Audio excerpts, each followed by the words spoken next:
चलो देख ले यहाँ पे। लास्ट टाइम हमने पढ़ा था व्हाट इज एमएस एक्सेल, फिर पढ़ा था MS Excel is used for. ठीक है, एमएस एक्सेल किस चीज के लिए यूज्ड होगा। फिर हमने इसका वेलकम स्क्रीन देखा, वेलकम स्क्रीन। और उसके जस्ट बाद फिर हमने देखा इसका इंटरफेस। ठीक है, एमएस एक्सेल का इंटरफेस। इंटरफेस के बाद हमने एक्सटेंशन देखा, हमने रन कमांड्स देखे, रन कमांड देखा एमएस एक्सेल का। उसके बाद हमने कुछ मजीद नोट्स देखे, जैसे कि आपके पास एमएस एक्सेल में कितने रोज, कितने कॉलम्स, कितने सेल्स होते हैं। एमएस एक्सेल के फाइल को क्या कहा जाता। एमएस एक्सेल में जो फाइल है जिसे वर्कबुक या तो फिर बुक कहा जाता, वो किस चीज़ से बना हुआ है। तो हमने कहा कि शीट्स या तो फिर स्प्रेड शीट से बना हुआ है। ठीक है, नेक्स्ट हमने कहा कि न्यू फाइल क्रिएट करने के लिए या तो फिर न्यू शीट क्रिएट करने के लिए आपके पास शॉर्टकट कीज होते हैं। न्यू फाइल के लिए CTRL+N और न्यू शीट के लिए Shift+F11। ठीक है, उसके बाद हमने नेक्स्ट देखा कि आपके पास एमएस एक्सेल के इनसाइड फार्मूलाज एंड फंक्शंस दोनों में फ़र्क क्या है।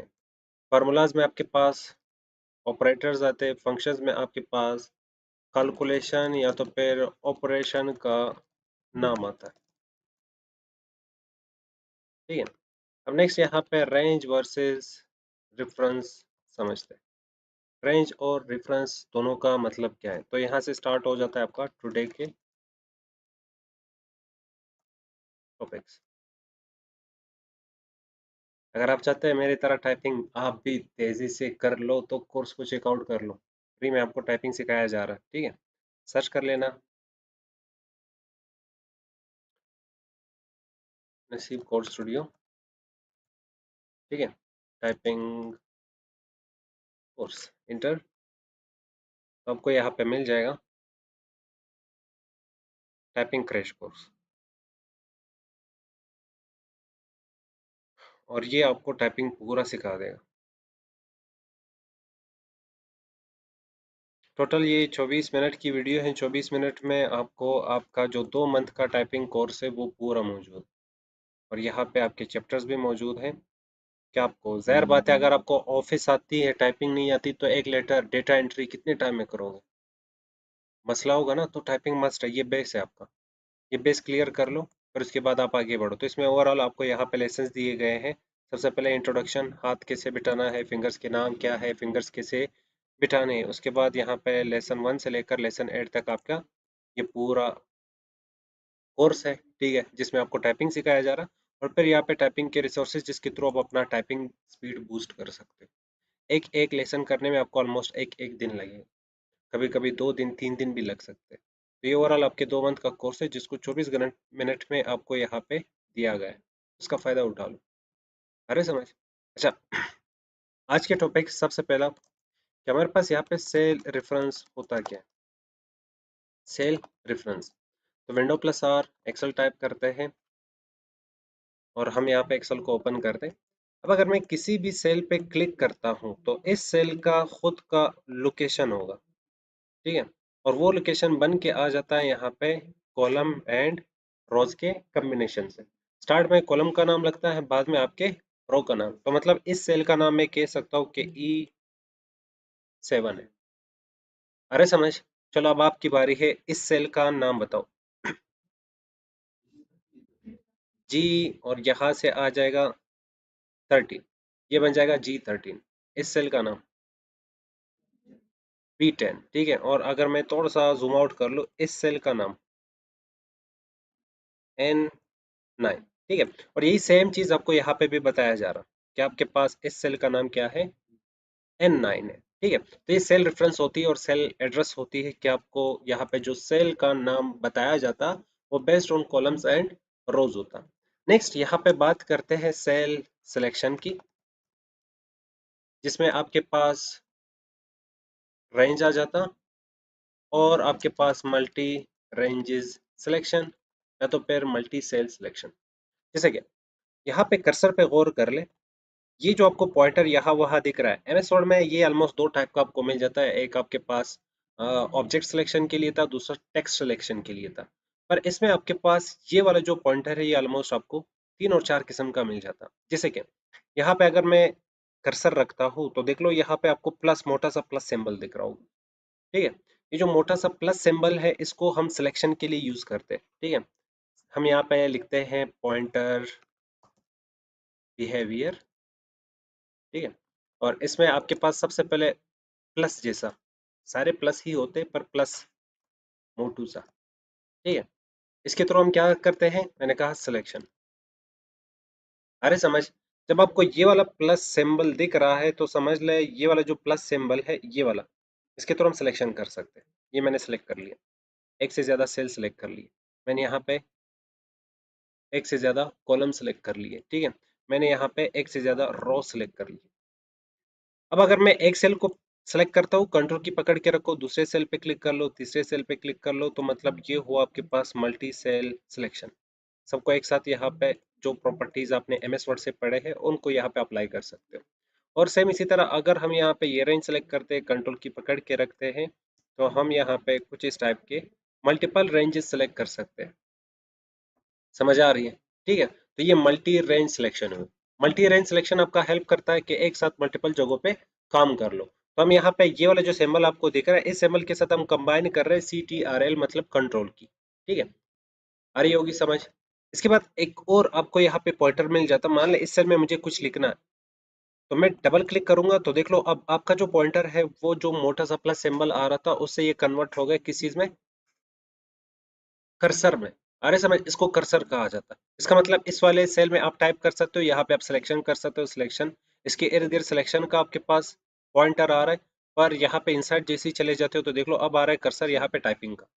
टाइपिंग का कर्सर, या तो जो हमारे पास यहाँ पे कर्सर है वो कैसे लाया हमने, डबल क्लिक कर लो किसी भी सेल पे, आपका कर्सर यहाँ पे ब्लिंक होना स्टार्ट हो जाएगा। अरे समझ, अब यहाँ पे जो भी टाइप करना चाहो आप कर सकते हो। जैसे मैं यहाँ पे अपना नाम टाइप करता हूँ, इंटर करेंगे तो ये रहा हमारा नाम। अरे समझ, तो दूसरा सिंबल आपने यहाँ पे देखा जिसे हम कहते हैं कर्सर। ठीक है, और इसको हम हमेशा यूज करते हैं किस चीज के लिए, टाइपिंग के लिए। थर्ड देख ले, अब जैसे ही हम यहाँ पे इसके इर्द गिर्द पॉइंटर लेके जा रहे हैं या यहाँ पे इस पे पॉइंटर लेके आ रहा है, वही प्लस सिंबल आ रहा है जिसे सेल कहा जाता है। इसको सेल भी कहा जाता है, ये जो आपके पास पॉइंटर आ रहा है। ठीक है, इससे हम सेल सिलेक्शन। और मान ले अगर मैं इस सेल को क्लिक करता हूँ और गौर से देख ले, मैं यहाँ पे इसे फुल जूम कर चुका हूँ, थोड़ा सा और जूम, इसके बॉर्डर पे जैसी मैं पॉइंटर लेके आता हूँ तो देख लो पॉइंटर अपना बिहेवियर है, जो कर्सर अपना बिहेवियर है वो वापस क्या कर रहा है, चेंज कर रहा है। तो यहाँ पे 4 एरोज बन जाते हैं। अब इन 4 एरोज का मतलब क्या है, अब अगर ये वाला सेल है, आप चाहते हो कि मुझे डेटा C2 में टाइप नहीं करना था, D2 में टाइप करना था या A2 में टाइप करना था, इस सेल को आपने मूव करना है, उसके बॉर्डर पे पॉइंटर लेके जाओ, 4 एरोज बनेंगे, लेफ्ट क्लिक पकड़ के रखो, इसे उठा लो। कुछ लोग कंट्रोल एक्स करेंगे, यहाँ पे पेस्ट करेंगे। ठीक है, इसे सेलेक्ट करके कंट्रोल एक्स कर लो, फिर यहाँ पे आके पेस्ट कर लो, या तो फिर यहाँ से कंट्रोल एक्स कर लो, यहाँ पे पेस्ट, नहीं शॉर्टकट है। इसके बॉर्डर से इसे पकड़ लो और इस तरह मूव कर लो।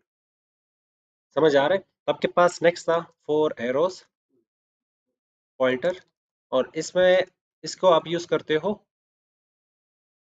मूव करने के लिए। ठीक है, अगर आपको ऑब्जेक्ट या तो फिर सेल में जो डेटा है यहाँ वहाँ मूव करना है, ये सेल वैसे भी ऑब्जेक्ट की तरह ही है, इसके बॉर्डर पे पॉइंटर लेके जाओगे तो आपने सेल ऑब्जेक्ट को मूव कर लिया एक लोकेशन से दूसरे लोकेशन। समझ आ रही है? अच्छा, इसके अलावा यहाँ पे देखा जाए इस वक्त आपने कितना बिहेवियर इसके देखे, 3 बिहेवियर देखे। एक और बिहेवियर देख ले, हम यहाँ पे जैसे ही इस वाले सेल पे जूम करेंगे तो आपको यहाँ पे सेल के इर्द गिर्द बाकी कॉर्नर सारे एक जैसे दिख रहे हैं, पर ये कॉर्नर देख लो, इसमें आपको डॉट दिख रहा है। अब ये जो डॉट है इस पे पॉइंटर लेके जाओगे तो आपको यहाँ पे जो प्लस हल्का सा मिल जाता। ठीक है, इसको हम कहते हैं ड्रैग हैंडल। क्या कहते हैं, ड्रैग हैंडल। याद रख लो, ये ड्रैग हैंडल नहीं, ये सेल सिलेक्शन होगा, ये आपके पास कर्सर होगा। ठीक है, यहाँ पे अगर हम बॉर्डर पे पॉइंटर लिए 4 एरोस ऑब्जेक्ट को मूव करने के लिए, पर एट द मोमेंट जैसे ही हम यहाँ पे पॉइंटर लेके आएंगे तो देख लो ये ब्लैक आपके पास सिंबल और प्लस सिंबल बन जाता है, इसको हम कहते हैं ड्रैग हैंडल। इसके थ्रू आप ये टेक्स्ट जो कि इस सेल में लिखा गया इसको रिपीट कर सकते हो। कैसे, अब मान ले मैं चाहता हूँ कि ये जो नसीब खान इस सेल में लिखा हुआ आ रहा है ये मुझे रो नंबर 10 तक चाहिए, तो इसके बॉर्डर पे पॉइंटर लेके जाओ, लेफ्ट क्लिक पकड़ के रखो, खींच लो। समझ आ रहा है? तो जब भी आपको सेल में डेटा को रिपीट करना है, तो रिपीट करने के लिए हम यूज कर सकते हैं, अभी आपने देखा इस चीज को, ड्रैग हैंडल। ठीक है, डेटा को रिपीट करना या लास्ट स्टेप रिपीट करना, डेटा रिपीट करना या तो फिर लास्ट स्टेप रिपीट करना। आपने कोई फंक्शन लगाया, आप चाहते हो बाकियों के लिए भी सेम फंक्शन चाहिए, तो फिर यूज कर लो ये ड्रैग हैंडल। अब क्या ड्रैग हैंडल सिर्फ वर्टिकली यहाँ पे ड्रैगिंग में हेल्प करता है? नहीं, अगर आपका ये डेटा पड़ा, आप चाहते हो ऊपर ड्रैग करना है, तो लेफ्ट क्लिक यहाँ पे पकड़ के रखो, ऊपर ड्रैग कर लो। और अगर आप चाहते हो लेफ्ट साइड की तरफ ड्रैग करना है, तो लेफ्ट साइड की तरफ ड्रैग कर सकते हो, राइट साइड की तरफ ड्रैग कर सकते हो। तो जिस एंगल में भी आपको यहाँ पे ड्रैगिंग करनी है, इजिली ड्रैग कर सकते हो यूजिंग ड्रैग हैंडल। और याद रख लो, ये आपके सिलेक्शन पे भी डिपेंड करता। जैसे कि मान ले मैंने यहाँ पे लिखा ए बी और सी, अब मैं चाहता हूँ ये ए बी सी इनको मुझे यहाँ तक रिपीट करना है। अब यहाँ तक इसे रिपीट करने के लिए सबसे पहले सी को आप सेलेक्ट करोगे, यहाँ तक रिपीट करोगे, फिर बी को सेलेक्ट करोगे, यहाँ तक रिपीट करोगे, फिर ए को सेलेक्ट करोगे, यहाँ तक रिपीट करोगे। नहीं, सबको एक साथ कर लो, तीनों को सेलेक्ट कर लो। इनका देख लो, एक कंबाइन सेल और डब्बा बन के आ चुका है, और इनमें एक ही आपको ड्रैग हैंडल दिख रहा है। उसका मतलब ये ड्रैग हैंडल इसके लिए भी, इसके लिए भी और इसके लिए भी काम करेगा। अब यहाँ पे लेफ्ट क्लिक पकड़ के रखो और इसे खींच लो, तो देख लो आप तीनों सेल्स में डेटा को एक साथ ही रिपीट कर सकते हो। तो ये हमेशा आपके सिलेक्शन पे भी डिपेंड करता है। तो कंट्रोल ए सिलेक्शन करते हैं, डिलीट की प्रेस करते हैं, तो जो भी डेटा था इसमें वो डिलीट हो चुका है।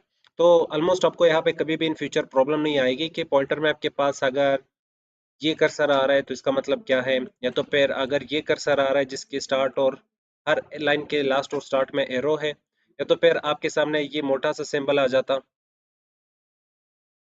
ठीक है, या तो फिर आपके पास ये वाला सिंबल आ जाता, तो इसको कहते हैं ड्रैग हैंडल। इसको टाइपिंग के लिए यूज किया जाता है, इसको मूव करने के लिए और इसको सिलेक्शन के लिए। क्लियर है सबके लिए? Drag handle. अब नेक्स्ट बढ़ते हैं, यहाँ पे समझते हैं सेल सिलेक्शन। वो आप समझ चुके हो कि सेल को हम इस तरह सेलेक्ट कर सकते हैं, मल्टी सेल सेलेक्ट करने हैं तो आप लेफ्ट क्लिक पकड़ के रखो, खींच लो, ये मल्टी सेल सिलेक्शन। और अगर आप किसी और जगह से भी मल्टी सेल सेलेक्ट करना चाहते हो, तो इस तरह आप कंट्रोल की पकड़ के रखो, मल्टी सेल्स को एक साथ सेलेक्ट कर सकते हो, सबको एक जैसा आप यहाँ पे फॉर्मेट दे सकते हो। समझ आ रही है सबको? अच्छा, आगे बढ़ते हैं नेक्स्ट। मान ले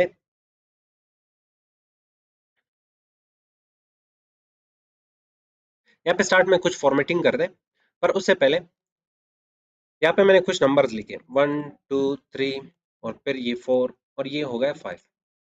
अब हमारे यहाँ पे जो डेटा है वो कहाँ से स्टार्ट हो रहा है, तो हमें पता है कि स्टार्ट हो रहा है A1 से और खत्म हो रहा है E1 पे, E5 पे। E5 तो ये रहा, ठीक है, ये E1 पे, तो ये ओवरऑल फर्स्ट रो है, तो A1 B1 C1 D1 E1। अरे समझ, तो ये स्टार्ट होता है कहाँ से, इस पॉइंट से ये स्टार्ट हो रहा है और इस पॉइंट पे ये खत्म हो रहा है, एंड हो रहा है। अरे समझ, अगर हमने ये सारे सेल्स किसी फंक्शन में सेलेक्ट करने हो, इनके ऊपर काम करना है, कैलकुलेशन करना है, ऑपरेशन करना है, तो इसके लिए हम सिंपल क्या करते हैं, इनको सेलेक्ट करने के लिए हम सबसे पहले यहाँ पे बताते हैं A1, तो यहाँ पे लिखेंगे A1, फिर दरम्यान में कोलन आ जाएगा, फिर लास्ट में हम लिखते हैं E5, अच्छा 1। ठीक है, E1, तो हम कहते हैं कि A1 से ये स्टार्ट हो चुके हैं और कहाँ तक चले जाएंगे, E1 तक। तो इसका मतलब बीच में जितने भी यहाँ पे आपके पास सेल्स होंगे उनको भी सिलेक्ट किया जाएगा। चलो इसका एग्जांपल देखते हैं। मैंने यहाँ पे लिखा इक्वल्स टू sum सम एक फंक्शन है, और मैं यहाँ पे कहूंगा कि A1 से स्टार्ट करके कॉलन लगा लेते हैं और फिर E1 तक। तो देख लो, इसने पूरा रेंज हमें सेलेक्ट करके दे दिया, ऊपर दिख रहा होगा पूरा यहाँ पे सिलेक्शन हो चुकी है। ठीक है, तो जब भी आपके सामने कुछ इस टाइप का ये होता है रेफरेंस, ठीक है, रेफरेंस में आपके पास सिंगल सेल भी हो सकता है जैसे कि A1, या तो फिर B1, ठीक है, या तो फिर कोई भी सेल। अरे समझ, तो रेफरेंस में आपके पास सिंगल सेल का नाम भी हो सकता, या तो फिर आपके पास रेंज भी हो सकता है। ठीक है, अब इस रेंज में आपके पास मल्टी सेल सिलेक्शन होती है। मल्टी सेल सिलेक्शन में आपके पास यहाँ पे जैसे कि मैंने कहा कि A1 से हमने स्टार्ट कर लिया और फिर चले गए कहाँ तक, E1 तक।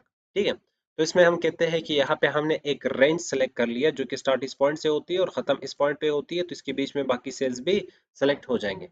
पर एक और यहाँ पे तरीका होता है एक एक सेल सेलेक्ट करने का, जिसमें हम लिखते हैं जैसे कि A1, फिर हमने कोमा लगा के लिखा B1, फिर कोमा लगा के लिखा C1, फिर कोमा लगा के लिखा D1। इसी तरह हम चलते जा सकते हैं। तो इसमें हम एक एक सेल का यहाँ पे रेफरेंस दे रहे हैं, ये एक सिंगल सिंगल सेल का आप रेफरेंस देते जा रहे हैं। समझ आ रही? ठीक है। इसी तरह आप मल्टीपल रेफरेंसेस भी दे सकते हो, जैसे कि मान लें एक रेफरेंस स्टार्ट हो रहा है A1 से कोलन, और फिर E1 पे वो खत्म हो जाती है। मुझे एक और रेफरेंस देना है तो कोमा लगा के फिर लिखेंगे B1 से स्टार्ट हो जाएगा, और मान लो यहाँ पे ये A2 से स्टार्ट हो जाएगा, A2 से, और फिर चला जाएगा E2 तक। ठीक है, तो हमने यहाँ पे मल्टीपल रेंजेस दे दी, ये एक रेंज हुआ, ये दूसरा रेंज हुआ। अरे समझ। तो इस टाइप का जब भी कुछ दिखे तो समझ ले पहला सेल और दूसरा सेल, इसके बीच में जितने सेल्स होंगे वो सब सेलेक्ट हो जाएंगे। पहला सेल दूसरा सेल, इसके बीच में जितने भी सेल्स होंगे वो सिलेक्ट हो जाएंगे। और अगर कुछ इस टाइप के सिलेक्शन आ रहा है कि पहला सेल दूसरा सेल इसके बीच में कोमा आ रहा है, तो याद रख लो सिर्फ इस सेल का और इस सेल की बात हो रही है। जैसे कि एग्जांपल में देख ले, मैं चाहता हूँ कि मुझे यहाँ पे B2 सेलेक्ट, ये वाला सेल सेलेक्ट करना है जिसमें 2 लिखा हुआ आ रहा है, तो ये B1 है। और एक ये सेल सेलेक्ट करना है जिसमें 4 लिखा हुआ आ रहा है, जो कि हमारे पास D1 है। तो हम यहाँ पे equals to sum bracket start और लिखेंगे यहाँ पे B1, फिर कॉमा, और इसके बाद D1। ठीक है, तो यहाँ पे देख लो सिर्फ और सिर्फ इसने दो ही सेल सेलेक्ट कर लिया, बाकियों को स्किप कर लिया। तो comma separation single single cell selection के लिए यूज किया जाएगा। अच्छा मान ले अगर हमने यहाँ पे ये दो सेल सेलेक्ट करने हैं और फिर ये दो सेल सेलेक्ट करने हैं, तो इसके लिए equals to sum bracket start, मैं यहाँ पे लिखूंगा कि A1 से स्टार्ट होगा वो B2 तक जाएगा, और कॉमा, फिर D1 से स्टार्ट होगा और चला जाएगा E1 तक। तो यहाँ पे देख लो हमने दो दो रेंजेस इसे बता दिए, अब इनके बीच में बाकी सेल्स भी हो सकते थे। समझ आ रहा है? ठीक है, तो ये तो आपके पास सिलेक्शन के, जब भी आपको फार्मूला में कुछ इस टाइप का सिलेक्शन करना है तो इसके लिए आपको पता होना चाहिए रेंज और रेफरेंसेस। रेफरेंसेस हम कैसे दे सकते हैं, कोमा का क्या काम होगा, और इसमें अगर आप कॉलन यूज करते हो तो कॉलन का क्या काम होगा। बेसिक सबके क्लियर हो चुके होंगे। अब नेक्स्ट बढ़ते हैं यहाँ पे ऑपरेटर्स की तरफ, जिसके थ्रू हम फार्मूलाज बनाते हैं। ठीक है, इसमें सबसे पहला ऑपरेटर हमारे पास आ जाता है एडिशन के लिए, दूसरा ऑपरेटर ऑपरेटर हमारे पास आ जाता है सब्ट्रैक्शन के लिए, तीसरा ऑपरेटर यहाँ पे आ जाता है डिवीजन के लिए, और फिर नेक्स्ट आपके पास आ जाएगा यहाँ पे मल्टीप्लिकेशन। ठीक है। अच्छा, एक और मैं यहाँ पे छोटा सा टेस्ट करता हूँ।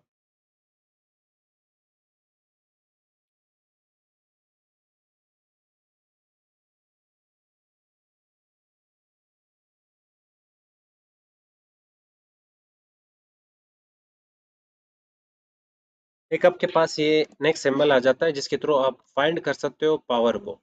ठीक है, अब इन सब के सिंबल्स यहाँ पे हम सामने लगाते हैं, तो सबसे पहला सिंबल ये रहेगा, दूसरा सिंबल सब्ट्रैक्शन के लिए माइनस लगेगा, डिवीजन के लिए जाहिर बात है आपके पास ये वाला सिंबल नहीं होता जो आपने स्कूल में पढ़ा था। ठीक है, तो फिर हम यहाँ पे ये परसेंटेज सिंबल है और हम इसे कुछ इस टाइप का यूज करते हैं। ठीक है, पर हम यहाँ पे फॉरवर्ड स्लैश यूज करेंगे, इसको डिवीजन के लिए यूज किया जाता, और एस्टेरिस्क सिंबल हम यूज करते हैं मल्टीप्लिकेशन के लिए, पावर के लिए आप कैरेट सिंबल का यूज करोगे। ठीक है, अब ये सारे सिंबल्स आपको मिलेंगे कहाँ पे, तो हम यहाँ पे कीबोर्ड को ओपन करते हैं, ऑन स्क्रीन कीबोर्ड, सबसे पहला सिंबल प्लस आपको यहाँ पे मिलेगा, दिख रहा होगा। तो अगर मैं यहाँ पे कर्सर रखता हूँ और अपने कीबोर्ड से सिर्फ और सिर्फ शिफ्ट की पकड़ के रखूंगा और इसके बाद ये वाली की प्रेस करूंगा तो प्लस मिलेगा, और अगर माइनस तो सिंपल ये वाली की प्रेस कर लो विदाउट एनी की कम्बिनेशन तो आपको माइनस मिलेगा। और अगर हमें यहाँ पे फॉरवर्ड स्लैश चाहिए तो फॉरवर्ड स्लैश आपको यहाँ पे मिलेगा। ठीक है, और इसके बाद अगर आपको एस्टेरिस्क सिंबल चाहिए तो ये आपको मिलेगा यहाँ पे 8 के ऊपर, पर इस वक्त अगर मैं ये की प्रेस करता हूँ तो देख लो यहाँ पे ये 8 दे रहा है, पर जब हम शिफ्ट के साथ ये की प्रेस करेंगे तो हमें ये एस्टेरिस्क सिंबल मिलेगा, और लास्ट यहाँ पे कैरेट का सिंबल, तो कैरेट का सिंबल आपको मिलेगा 6 के ऊपर, तो शिफ्ट के साथ 6 की प्रेस करोगे तो आपको कैरेट का सिंबल मिल जाएगा। अरे समझ। एक चीज हमेशा याद रख लो, जब भी हम फंक्शंस या तो फिर फार्मूलाज को स्टार्ट करते हैं कैलकुलेशन करने के लिए, तो याद रख लो हमेशा आपको स्टार्ट कर लेना होगा किसी से, इक्वल सिंबल से। ठीक है, आपको स्कूल के मैथ्स में भी यही चीज सिखाया गया होगा कि हाँ लेफ्ट साइड पे आपको इक्वल लगाना होगा, क्योंकि आगे आप सोल्यूशन देने जा रहे, ऑपरेशन कैलकुलेशन करने जा रहे। ठीक है, तो हमेशा आपका फार्मूला और फंक्शन स्टार्ट होगा आपके पेपर में भी आएगा कि चलो बता दो फार्मूलाज और फंक्शंस किस चीज से स्टार्ट होंगे, तो आप सिंपल बता सकते हो कि हमेशा स्टार्ट होते हैं इक्वल सिंबल से। तो चलो यहाँ पे बेसिक सा ऑपरेशन करते हैं। तो यहाँ पे हम लिखते हैं एडिशन, और फिर लिखते हैं यहाँ पे सब्ट्रैक्शन, और फिर नेक्स्ट आ जाएगा यहाँ पे डिवीजन, और उसके बाद आ जाएगा यहाँ पे मल्टीप्लिकेशन, और लास्ट में यहाँ पे आ जाएगा पावर। ठीक है, इसे एक्सपोनेंटेशन भी कहा जाता है। अब यहाँ पे एक चीज याद रख लो, आपको यहाँ पे कॉलम्स एंड रोज को रिसाइज करना भी आना चाहिए। Columns and rows resizing. अब मान ले यहाँ पे डेटा सब्ट्रैक्शन का हमने ज्यादा लिखा था, तो इसके आगे जो एन था वो नहीं दिख रहा, तो कैसे इसे बड़ा कर लेंगे? यहाँ पे सेल को आप बड़ा नहीं कर सकते। ऊपर आपके पास यहाँ पे ये ब्रेकर आपको दिख रहा होगा, ये एक कॉलम को दूसरे कॉलम से जो सेपरेट कर रहा है, इसके ऊपर पॉइंटर लेके जाओगे तो देख लो आपके पास यहाँ पे ये वाला सिंबल बन के आ जाएगा, लेफ्ट एरो और राइट एरो। आप लेफ्ट क्लिक पकड़ के रखो, इस तरह खींच लो, ये कॉलम हमने बड़ा कर लिया। सेम इसी तरह यहाँ पे देखोगे मल्टीप्लीकेशन, आगे कुछ इसके लेटर्स गायब है, तो यहाँ पे बीच में, यहाँ पे नहीं, यहाँ पे देख लो वो सिंबल नहीं बन रहा। पर जैसे ही ऊपर लेके जाएंगे, मतलब हेडर से हम यहाँ पे अपने कॉलम्स और रोज को रिसाइज कर सकते हैं। सेम इसी तरह रो को रिसाइज करना है तो यहाँ से आप रो को रिसाइज कर सकते हो। ठीक है, तो ये चीज याद रख लो। अगर हम यहाँ पे एक काम ये करते, अगर मान लें यहाँ पे कुछ करेक्टर्स इसके दिख रहे, कुछ करेक्टर्स नहीं दिख रहे, तो हम यहाँ पे बीच पे जब जब डबल क्लिक करेंगे, तो डबल क्लिक का मतलब होता है ऑटो फिट टू कंटेंट। अरे समझ, मतलब अगर आपके पास कंटेंट से ये जगह कम ले रहा है, और आप यहाँ पे डबल क्लिक कर लो, तो जितना कंटेंट होगा ये उसके अकॉर्डिंगली यहाँ पे जगह ले लेगा। अब नेक्स्ट यहाँ पे कुछ नंबर्स पर स्टार्ट में अगर हमें कॉलम ऐड करना है, तो कॉलम्स को रिसाइज करना आपको आ गया, क्या आप कॉलम्स को रिसाइज करने के लिए हेडर्स का यूज करोगे। वो हेडर्स आपके पास रो का हो सकता है या तो फिर कॉलम का। कॉलम को साइज देना है तो कॉलम का हेडर, रो को साइज देना है तो रो का हेडर। नेक्स्ट, अगर आप चाहते हो कि मुझे कॉलम्स एंड रोज इंसर्ट करने, तो इसके लिए आप यहाँ पे हमेशा यूज करेंगे CTRL प्लस माइनस की, पहले प्लस करते हैं, प्लस की, और फिर CTRL प्लस माइनस की। ठीक है, ये प्लस की एडिशन के लिए होता है, मतलब आपको अगर कॉलम या रो ऐड करना है तो आप प्लस की कंट्रोल के साथ कंबाइन कर लो। अगर कंट्रोल के साथ आप माइनस की कंबाइन करोगे तो ये कॉलम्स को और रोज को डिलीट करने में आपका हेल्प करेगा। जैसे कि मुझे यहाँ पे स्टार्ट में एक कॉलम की जरूरत पड़ी, मुझे एक कॉलम ऐड करना है, तो ऊपर यहाँ पे सिलेक्शन कर लो, कंट्रोल प्लस की प्रेस कर लो, एक कॉलम आ जाएगी। अरे समझ। और अगर हम यहाँ पे चाहते हैं कि नहीं, टॉप पे मुझे एक रो इंसर्ट करनी है, तो मैं सबसे पहले रो सिलेक्शन करूंगा, कंट्रोल प्लस की प्रेस करूंगा, तो टॉप पे यहाँ पे एक रो आ जाएगी। याद रख लो, अगर आपने सिलेक्शन नहीं की है, कंट्रोल प्लस की प्रेस करोगे तो ये छोटा सा विंडो आ जाएगा, इसमें कहा जा रहा है कि आपको सेल्स इंसर्ट करने हैं, या तो फिर आपको रो इंसर्ट करना है, या तो फिर कॉलम, ये कंफ्यूज है। अरे समझ, तो फिर आप यहाँ से सिलेक्शन करोगे, हमेशा यहाँ पे सिलेक्शन कर लो। जैसे कि मुझे कॉलम इंसर्ट करना है तो कॉलम का सिलेक्शन करूंगा, कंट्रोल प्लस। मान ले यहाँ पे मुझे कॉलम को यहाँ पे मुझे इंसर्ट करना है तो कंट्रोल प्लस, और डिवीजन से जस्ट पहले मुझे कॉलम मिल जाएगा। यहाँ पे फिलहाल एक कॉलम ऐड करते हैं, और अगर ये कॉलम डिलीट करना है तो सिलेक्शन कर लो, कंट्रोल माइनस से कॉलम को डिलीट कर सकते हो। फिलहाल कंट्रोल प्लस, यहाँ पे आपके पास मेथड 1 होगा, और फिर यहाँ पे आ जाएगा मेथड नंबर 2, और यहाँ पे आ जाएगा मेथड नंबर 3।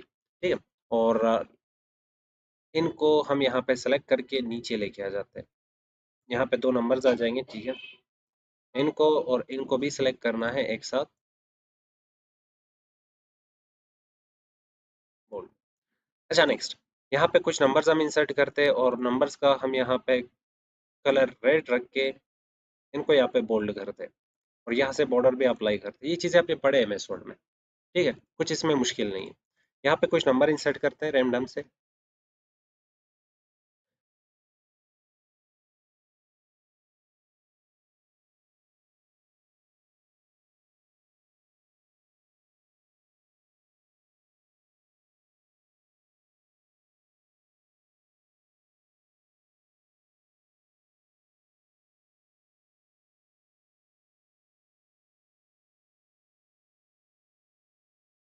ऑपरेटर सबको आप सबके ऑपरेटर्स आपको पता है, ठीक है, कि यहाँ पे एडिशन के लिए हम यूज़ करते हैं प्लस का ऑपरेटर, सब्ट्रैक्शन के लिए यूज़ करते हैं हम यहाँ पे माइनस का ऑपरेटर, और उसके बाद डबल क्लिक करके यहाँ पे इसे रिसाइज देते हैं, डबल क्लिक करेंगे। एक चीज़ और याद रख लें, यहाँ पे सेल्स को रिनेम करना। ठीक है, अब जाहिर बात है, आपने एक दफ़ा एक सेल में डेटा लिख लिया तो इसका मतलब ये नहीं होगा कि वो डेटा हमेशा के लिए रहेगा, आप चेंज भी कर सकते हो उस डेटा को। अरे समझ, तो रिनेम करने के लिए आपके पास तीन तरीके होते हैं। एक, आप अपने कीबोर्ड से F2 की प्रेस कर लो। दूसरा आपके पास तरीका होता है कि आप उस सेल पे डबल क्लिक कर लो। तीसरा तरीका होता है कि आप फार्मूला बार से उस सेल में डेटा को एडिट कर लो। जैसे कि यहाँ पे नीचे आ जाता है, मैंने यहाँ पे लिखा मान लें नसीब खान। अब जैसे इंटर करूंगा, मान लो मैंने यहाँ पे खान की जगह पे कुछ और लिखना था। अब इस सेल को एडिट करना है, तो तीन तरीके आपके पास। सबसे पहले F2, अपने कीबोर्ड से F2 की जैसी प्रेस करोगे, देख लो कर्सर यहाँ पे ब्लिंक होना स्टार्ट हो जाएगा। पर याद रख लो, अगर आप सेल को सिर्फ सेलेक्ट करके डेटा को चेंज करने की कोशिश करते हो, जैसे कि मैंने NK, तो पुराना डेटा यहाँ पे ये डिलीट कर लेता है, ठीक है, और आपको नया डेटा दे देता है। तो ये गलती मत करना कि अगर आप चाहते हो नया डेटा चाहिए तो ठीक है, आप सिर्फ सेल को वैसे ही सेलेक्ट कर लो और जो भी टाइप करोगे ये पिछले डेटा को रिप्लेस कर लेगा। पर अगर हम चाहते हैं कि नहीं, वही जो पुराना डेटा है उसको हमने एडिट करना है, तो एडिट करने के लिए आप इस सेल पे क्लिक कर लो और इस सेल में आप F2 की प्रेस करोगे तो देख लो कर्सर ब्लिंक होना स्टार्ट हो जाएगा। अब इसके बाद आप इसके साथ आगे जो भी कुछ लगाना चाहते हो। दूसरा तरीका, कि आप सेल को सेलेक्ट कर लो, ऊपर आपको दिख रहा होगा यहाँ पे, आप यहाँ से भी एडिट कर सकते हो। कुछ चाहिए नया ऐड करना है, जैसे कि मुझे ये फालतू का टेक्स्ट इसके साथ नहीं चाहिए, तो मैं डिलीट करूंगा, इंटर करूंगा, तो वापस टेक्स्ट नॉर्मल हो जाएगा। तीसरा तरीका कि आप डबल क्लिक कर लो। डबल क्लिक से आप कर्सर कहीं पे भी लेके जा सकते हो और वहाँ पे मजीद टाइपिंग कर सकते हो। तो जब भी आप डेटा टाइप करते हो तो डेटा को आप हमेशा एडिट भी कर सकते हो। फिलहाल यहाँ पे आ जाते हैं, आगे बढ़ते हैं। नेक्स्ट आपके पास यहाँ पे एडिशन, और मान लें मुझे यहाँ पे 33 और 17 को आपस में जमा करना है, तो मेरे पास तीन तरीके। कितने तरीके? तीन तरीके। पहला तरीका कि हम यहाँ पे सेल का रेफरेंस देंगे। कैसे सेल का रेफरेंस? मैंने यहाँ पे लिखा इक्वल्स टू 33, जिस सेल में लिखा हुआ आ रहा है उस सेल का नाम B2। मैंने कहा इसे प्लस कर लो, उसके नीचे वाला जो सेल है उसका नाम B3। जैसे इंटर करेंगे तो ये यहाँ पे डेटा हमें जमा करके दे देगा, ठीक है। दूसरा तरीका क्या होगा कि हम यहाँ पे इक्वल्स लगाएंगे और इसके बाद एक सेल में 33 आ रहा है तो हम 33 यहाँ पे डायरेक्ट लिखेंगे, फिर प्लस, फिर 1 से 1 मतलब 17 लिखेंगे, एंटर करेंगे। तीसरा तरीका कि हम यहाँ पे सेल को सेलेक्ट भी कर सकते हैं। एक सेल को सेलेक्ट कर लो, प्लस लगा लो, फिर दूसरे सेल को सेलेक्ट कर लो और एंटर कर लो। कितने तरीके हो गए? तीन। पहला तरीका कि आप इक्वल लगा लो, आप यहाँ पे 33 लिख लो डायरेक्ट और फिर प्लस लगा लो, फिर 17 लिख लो। दूसरा तरीका कि आप इक्वल लगा के आप इस सेल का एड्रेस बता दो कि B2 को आपने जमा करना है B3 के साथ, ठीक है। और नेक्स्ट आपके पास तरीका होगा कि आप यहाँ पे इक्वल्स टू एक सेल को सिलेक्ट कर लो, प्लस दूसरा सेल, एंटर। अब इन तीनों तरीकों में से हमें कौन सा तरीका यूज करना चाहिए? देख लो, अगर आप सिलेक्शन करना चाहते हो तो सिलेक्शन बेस्ट है। तो ये दो तरीके आपके पास एक जैसे, जिसमें आप सेल का रेफरेंस दे रहे हो। इन दोनों में आप सेल का क्या दे रहे हो? रेफरेंस। और रेफरेंस थोड़ा सा अलग है, एक में आप सिलेक्शन कर रहे हो, दूसरे में आप खुद ब खुद बता रहे हो कि ये वाला सेल सेलेक्ट किया जाए, आपको एड्रेस पता है। पर ये वाला तरीका, ये आपके पास स्टैटिक रहेगा। ये दोनों जो सेल्स है इनका जो यहाँ पे डेटा है वो हमेशा डिपेंडेंट रहेगा इन दोनों सेल्स पे। मतलब अगर हम यहाँ पे डेटा चेंज करते हैं, मान ले मैंने 33 को कर लिया 34, अब एट द मोमेंट जैसे ही हम एंटर करेंगे तो देख लो इन दोनों का डेटा चेंज हो चुकी है। अरे समझ, हम यहाँ पे 34 को अगर हम चेंज करते हैं, मान लें मैंने यहाँ पे कर लिया इसे 40, एंटर, तो डेटा यहाँ पे क्या हो जाएगा? चेंज हो जाएगा। तो अगर आप चाहते हैं कि डेटा के चेंज होने से मुझे यहाँ पे चेंज दिखानी है, तो फिर आप यहाँ पे हमेशा रेफरेंस का यूज करोगे, चाहे वो रेफरेंस आप खुद बता दो या फिर सिलेक्शन कर लो। पर यहाँ पे देख लो ये चेंज नहीं हुआ, क्योंकि इसमें हमने सिर्फ और सिर्फ नंबर्स टाइप किए। तो फिर आपको यहाँ पे मैनुअली खुद बताना होगा कि यहाँ पे 33 नहीं, अब क्या हो चुका है? 40 हो चुका है। समझ आ रही है? ठीक है, चलो अब कैलकुलेशन करते हैं। तरीका बताते जाओ, एडिशन करना है। तीन तरीके आपने अभी देखे। सबसे पहले इक्वल, ठीक है, फिर उसके बाद 40 प्लस 1 से 1। दूसरा तरीका इक्वल्स टू सेल का नाम B2 प्लस B3। आगे पीछे कर लो, फर्क नहीं पड़ता कि आपने B3 को पहले सेलेक्ट कर लिया फिर B2 को, सेम आंसर। इक्वल्स टू, अब यहाँ पे सेल, अप एरो और डाउन एरो के थ्रू भी आप सेल्स को सेलेक्ट कर सकते हो। तो up arrow, down arrow, left arrow, right arrow, तो हमने अप एरो के थ्रू 40 वाला सेल सेलेक्ट कर लिया और उसके बाद अप एरो के थ्रू 17 वाला सेल सेलेक्ट कर लिया। चले सब्ट्रैक्शन, 50 को माइनस करना है 25 से, ठीक है। तो इक्वल्स टू 50 लिखेंगे minus 25, enter, equals to C2 minus C3, enter. Last तरीका इक्वल्स टू सिलेक्शन कर लो, माइनस लगा लो, सिलेक्शन कर लो, एंटर। ठीक है। नेक्स्ट आपके पास डिवीजन आ जाता है। 100 रुपये आपके पास 5 बंदों के ऊपर डिवाइड करना है, तो याद रख लो इसमें सिलेक्शन मैटर करता है। आपके पास 100 रुपये है, 5 बंदों पे डिवाइड करना है, या 5 बंदे 100, 5 रुपये 100 बंदों पे डिवाइड करना है। इसमें अगर चीजें ऊपर नीचे हो जाएंगे तो याद रख लो आंसर भी गलत आ जाएगा। ठीक है। सेम इसी तरह यहाँ पे सब्ट्रैक्शन में था, पर एडिशन में आपके पास 2 रुपए थे, आपके पास 5 रुपए आ गए तो ये 7 हो गए, आपके पास 5 रुपए थे 2 आ गए तब भी ये क्या हो जाते, 7 हो जाते। पर वहीं पे अगर आपके पास 50 रुपए थे, आपने 25 का लिए तो 25 बचे। पर अगर आपके पास 25 रुपए थे, आपने 50 का लिए तो -25 लगेगा। ठीक है, तो इसमें आंसर यहाँ पे चेंज हो जाती है।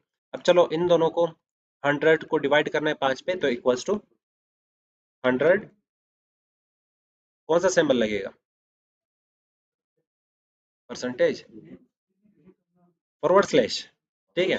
हाँ, फिर उसके बाद 5, आंसर क्या आएगा 20, इक्वल्स टू, फिर 100 किस सेल में लिखा है, D2, division divided by D3, inter. Last तरीका, आप सेल को सेलेक्ट कर लो, अगर हम ये करते तो गलत होगा ना आंसर। ठीक है, तो देख लो 0.05, मतलब वो एक पापड़ भी नहीं ले सकता। ठीक है, तो इक्वल्स टू, यहाँ पे ये वाला सेल सेलेक्ट करेंगे, डिवाइडेड बाय ये सेल, इंटर। ठीक है। नेक्स्ट मल्टीप्लीकेशन, जिसका पढ़ा 5 तक पढ़ना है ताकि 50 आ जाए, तो इक्वल्स टू 10, सिंबल कौन सा है, मल्टीप्लाई बाय एक्स लगा लो, एस्ट्रिस्क, एस्ट्रिस्क स्टार वाला सिंबल। ठीक है, स्टार, उसके बाद 5, enter, equals to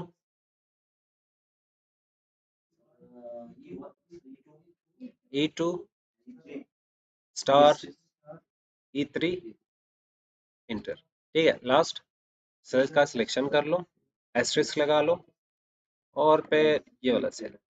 next power के लिए यहाँ पे कैरेट का सिंबल लगेगा, ठीक है, जो कि शिफ्ट 6 पे आपको मिलेगा, 6 की प्रेस करोगे तो इक्वल्स टू 2 का पावर 3, क्या आंसर आएगा,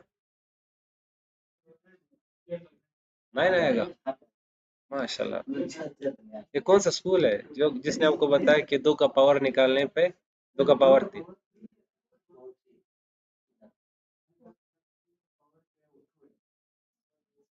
कितना आएगा आंसर, 4 आएगा।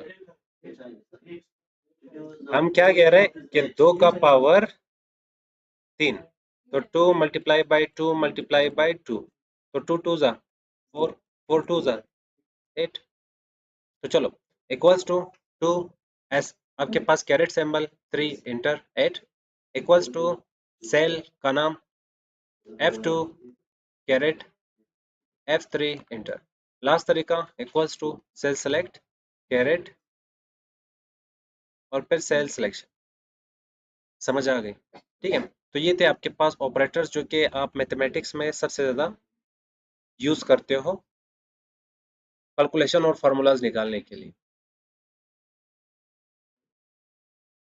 समझ आ गई है सबको।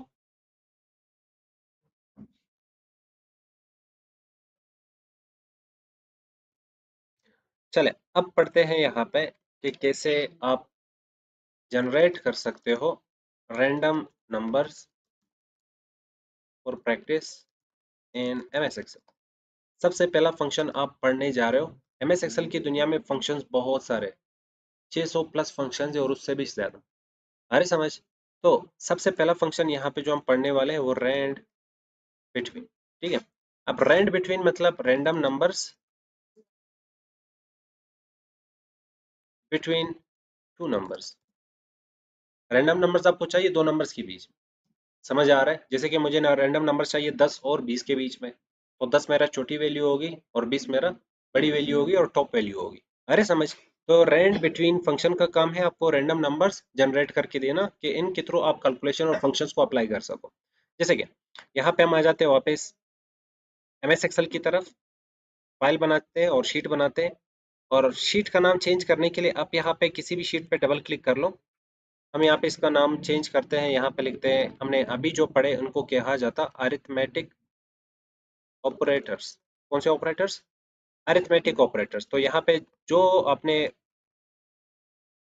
ऑपरेटर्स पढ़े जिनके थ्रू आप फार्मूलाज बनाते हो वो है आपके पास अरिथमेटिक ऑपरेटर्स। ठीक है, अरिथमेटिक ऑपरेटर्स।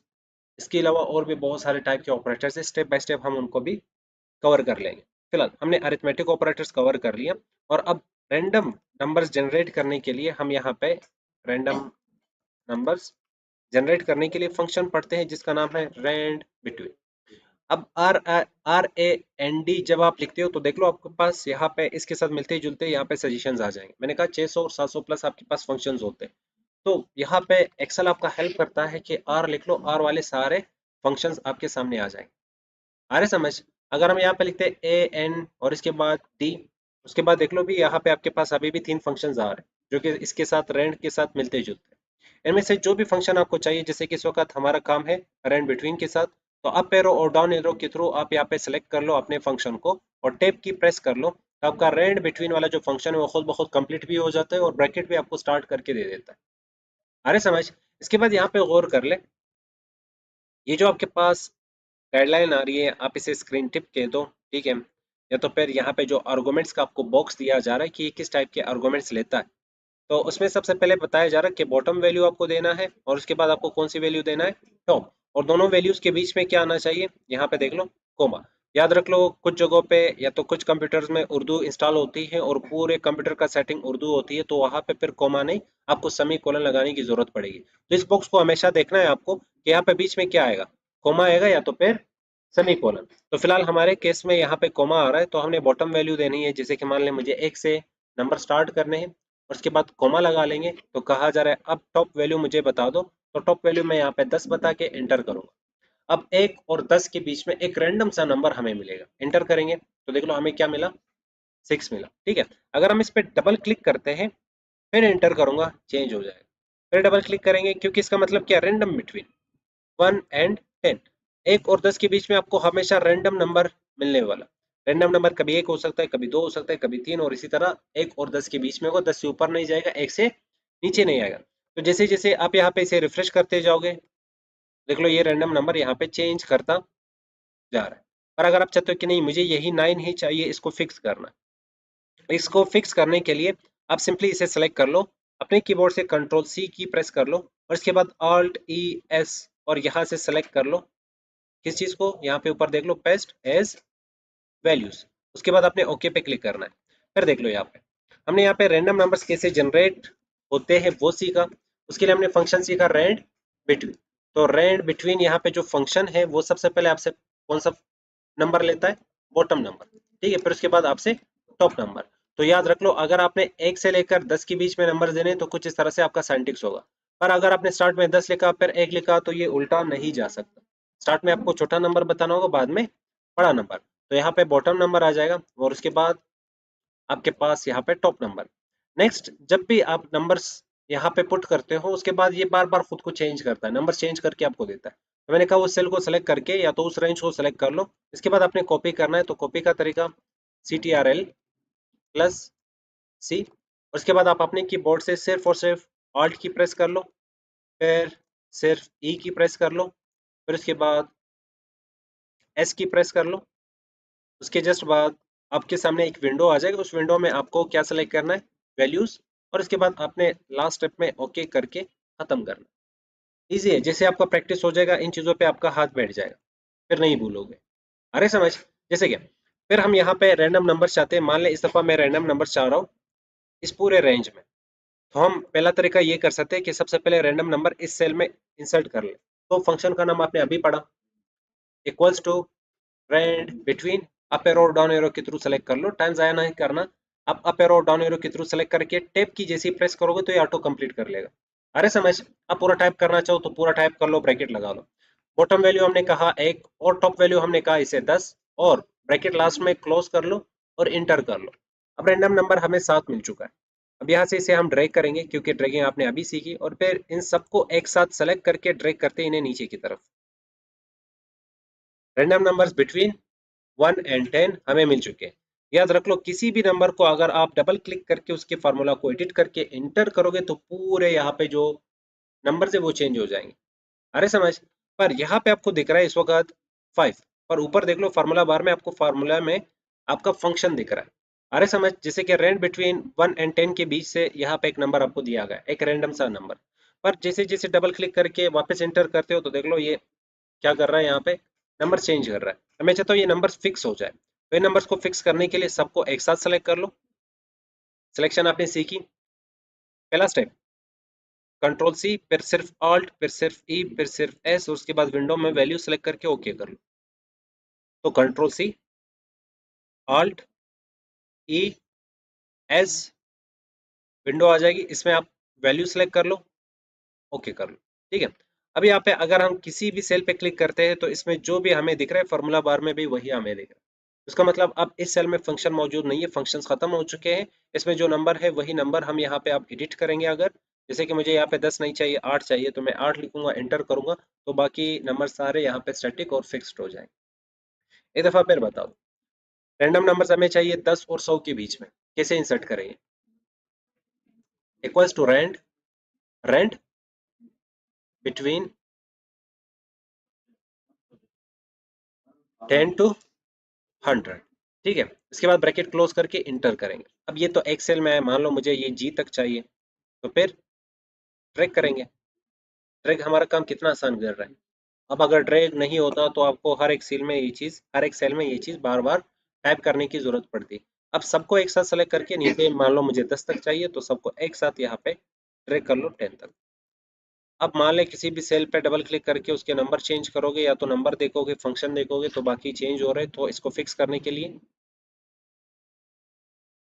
इसी को सेलेक्ट करके कंट्रोल सी, सबको फिक्स करना है तो सबको सेलेक्ट करेंगे।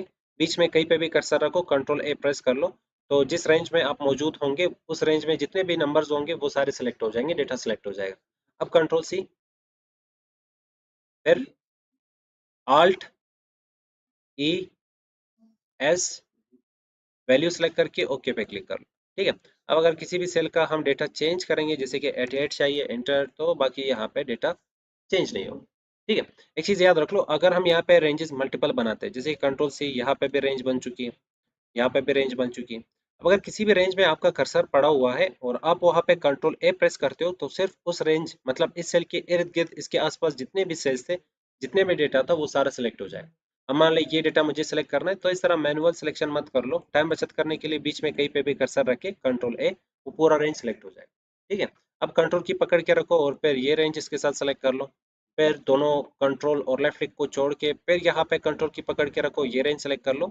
अब सबको एक साथ यहाँ पे फॉर्मेटिंग दे सकते हो। उम्मीद करता हूँ रैंडम नंबर्स कैसे जनरेट किए जाते हैं और अरिथमेटिक ऑपरेटर्स कैसे यूज किए जाते हैं, और आपने सेल को कैसे सेलेक्ट करना है, और सेल्स को कैसे आपने फंक्शंस में टारगेट करना है, रेफरेंस क्या होती है, कितने टाइप के रेफरेंसेस होते हैं, रेंज क्या होता है, सेल को कैसे आपने एडिट करना है, ये सारी चीजें आपने सीख ली है।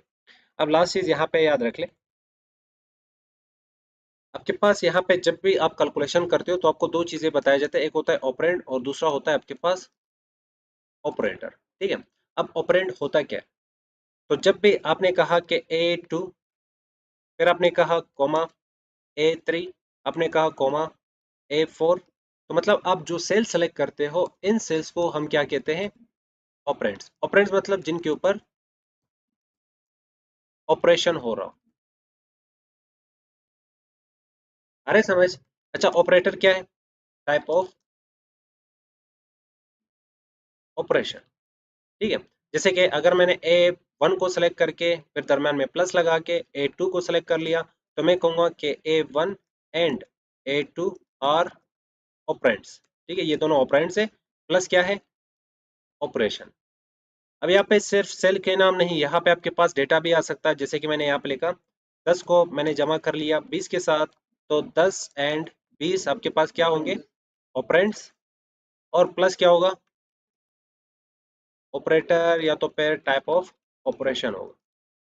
अरे समझ, बाकी आपने ऊपर ऑपरेटर्स पढ़ ली, क्लियर है सबके लिए?